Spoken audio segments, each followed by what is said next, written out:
So this is a question I get asked a lot. Can white people experience racism in America? First, let's understand the word racism. It ends with ism, much like capitalism, the same ism. Communism, the same ism. Socialism, the same ism. So what does that ism mean? Ism means a system put in place by those in power centered around a specific set of ideas. For example, capitalism, a system put in place by those in power centered around capitalist ideas.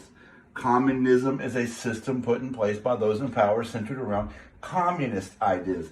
Socialism is a system put in place by those in power centered around socialist ideas. So what is racism?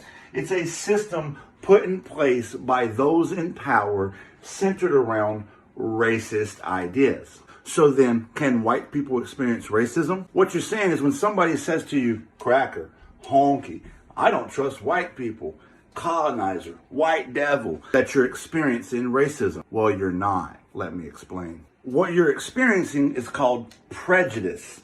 Prejudice is when someone has an idea about you based purely on the way you look. The reason that's not racism is this. The black community is incarcerated at a rate 3 times higher than white people for the same crime, are shot by the police at a rate 3 times higher than white people. A traditional black name on a resume will receive a callback 5 times less commonly than a traditional white name. White people are not victims of racial profiling, redlining, gentrification. You see, the system targeting marginalized communities is racism. So even though a white person may experience prejudice, they'll never have to worry about being targeted by the entire system. And that's what racism is. And racism is much worse than prejudice. I hope that clears it up.